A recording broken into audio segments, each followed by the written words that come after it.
भारतीय reserve bank यानी कि आरबीआई ने बैंक ऑफ बड़ौदा पर मोबाइल ऐप से नए ग्राहक जोड़ने पर तत्काल प्रभाव से रोक लगा दी है।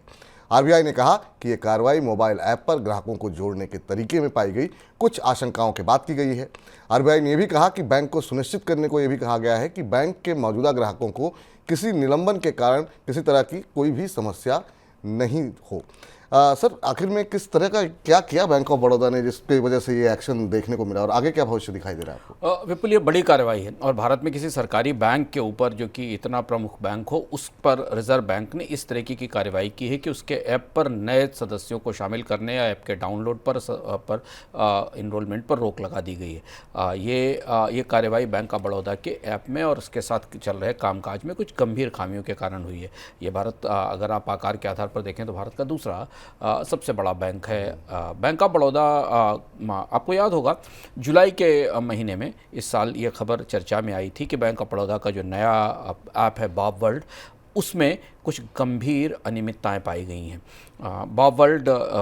उससे पहले इस साल की शुरुआत में लॉन्च हुआ था और उसके बाद ये शिकायतें पहुंची थी रिजर्व बैंक के पास कि बैंक ऑफ बड़ौदा के कर्मचारी डाउनलोड बढ़ाने के लिए और ज़्यादा सदस्यों को इनरोल करने के लिए तरह तरह की ऐसी प्रक्रियाएं अपना रहे हैं जो वैध नहीं है। ये माना जा रहा था कि ऑफिसर्स ने अलग अलग बैंक लोगों से बात करके उनके मोबाइल फ़ोन्स जुटाए थे और उन मोबाइल फ़ोन पर वन टाइम पासवर्ड लेकर ऐप डाउनलोड कराए थे और इसकी शिकायत आरबीआई के पास तक पहुंची थी। हालांकि रिजर्व बैंक ने यह नहीं कहा कि प्रतिबंध क्यों लगाने की वजह यह है, पर माना जा रहा है कि शायद यही मामला रहा है जिसके कारण रिजर्व बैंक ने अपने आदेश में कहा है कि बैंक ऑफ बड़ौदा अपने बॉब वर्ल्ड ऐप के ऊपर नए ग्राहकों को नहीं जोड़ सकेगा और उन्हें शामिल नहीं कर सकेगा जब तक कि ये डिफिशियंसीज उन्होंने कहा है और जो समस्याएं हैं उनका समाधान नहीं हो जाता। आपको याद होगा कि इसी तरह एचडीएफसी के डिजिटल प्लेटफॉर्म पर भी एक बार पाबंदी लगाई जा चुकी है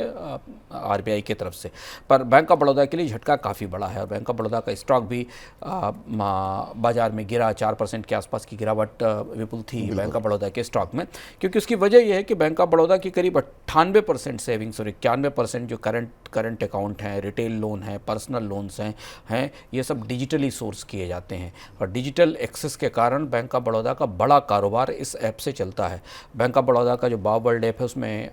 करीब 8.1 मिलियन डेली ट्रांजैक्शंस होते हैं और 43% जो टाइम डिपॉजिट्स हैं या जो एफडीज़ हैं, जिनको कि हम मियादी जमा कहते हैं, वो इस ऐप के जरिए लिए जाते हैं। तो इसलिए बैंक ऑफ बड़ौदा के कारोबार पर, उसके कामकाज पर ये सज़ा खासी भारी पड़ी। कम से कम शेयर निवेशकों को तो आज 4% का नुकसान हुआ ही। अब जब तक